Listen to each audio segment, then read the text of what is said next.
রাজধানীর নয়াপল্টনে জামান টাওয়ারের চতুর্থ ও পঞ্চম তলায় লাগা আগুন নিয়ন্ত্রণে এসেছে।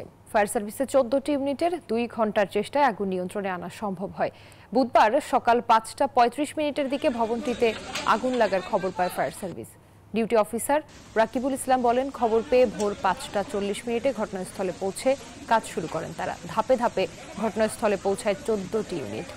তিনি জানান, আগুন চতুর্থ তলা থেকে পঞ্চম তলায় ছড়িয়েছে। আগুনের কারণ এখনো অজানা।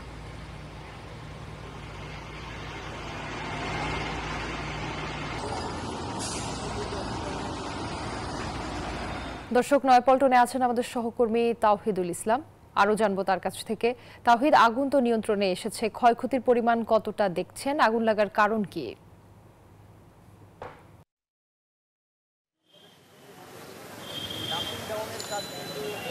রুবা, আপনাকে ধন্যবাদ। আমি এখন জামান টাওয়ারের ঠিক সামনে থেকেই যুক্ত হয়েছি আপনার সঙ্গে। এখানে জামান টাওয়ারের ঠিক 5টা 35 আগুন লাগে এবং সেই 2 ঘন্টার চেষ্টায় 14টি ইউনিটের আগুন প্রায় 7টা সাড়ে 7টার দিকে নিয়ন্ত্রণে আসে। তবে আগুন লাগার যে কি কারণে আগুন লেগেছে সেই কারণটি এখন তারা সেটি আর কি বের করার চেষ্টা করছেন। এখন পর্যন্ত সুনির্দিষ্ট করে তারা ফায়ার সার্ভিস জানাতে পারেননি যে আসলে আগুনের সূত্রপাত কি থেকে বা কোন জায়গা থেকে। তবে এই আগুনের জামান টাওয়ারের 6ষ্ঠ তলায় থেকে আগুন লাগে। এবার 6ষ্ঠ তলা এবং 7ম তলা আগুন ছড়িয়ে গেছে। তবে এই 6ষ্ঠ তলা বেশি আগুনে পুড়ে ক্ষয়ক্ষতি হয়েছে। 7ম তলা তুলনামূলক কম ক্ষয়ক্ষতি হয়েছে, এমনটি জানিয়েছেন ফায়ার সার্ভিস থেকে। তবে তারা জানিয়েছেন যে মানুষের কোনো হতাহত ঘটনা ঘটেনি। তবে যে ক্ষয়ক্ষতি হয়েছে, কি পরিমাণ ক্ষয়ক্ষতি হয়েছে সেটাও তারা এখনো পর্যন্ত সেটা বের করার চেষ্টা করছেন। এটা তারা বলছেন যে আসলে এটা আরও খানিকটা সময় লাগবে যে কি পরিমাণ ক্ষয়ক্ষতি হয়েছে এটা জানতে।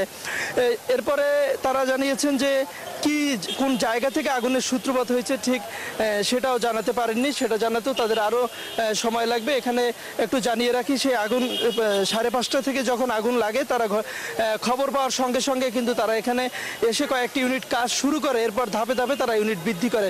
এখানে 14টি ইউনিট ফায়ার সার্ভিসের আসলেও ফায়ার সার্ভিসের 14টি ইউনিটই তারা কাজে লাগাননি। 9টি ইউনিট আগুন নিয়ন্ত্রণে কাজ করেছে, আর বাকি 5টি ইউনিট কাজে লাগাননি। অর্থাৎ আগুনের তীব্রতা বা আগুনের যে এটা ছিল ওইটা অনুমান করে তারা 14টি ইউনিট এখানে পাঠিয়েছিলেন। সেখান থেকে 5টি ইউনিট তাদের কাজে লাগেনি। 9টি ইউনিট 2 ঘন্টার চেষ্টায় প্রায় 7টা 35 দিকে আগুন নিয়ন্ত্রণে আনে। তারা যেমনটি জানিয়েছেন যে এখানে সেই আগুনের সূত্রপাত থেকে শুরু করে এখন পর্যন্ত আসলে তারা সার্চিং করছেন।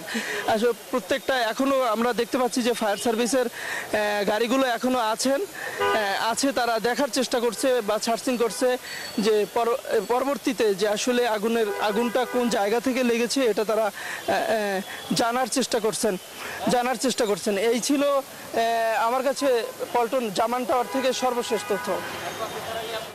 তদন্ত সাপেক্ষে আগুন লাগার কারণ সম্পর্কে জানা যাবে। তাওহিদ, আপনাকে ধন্যবাদ।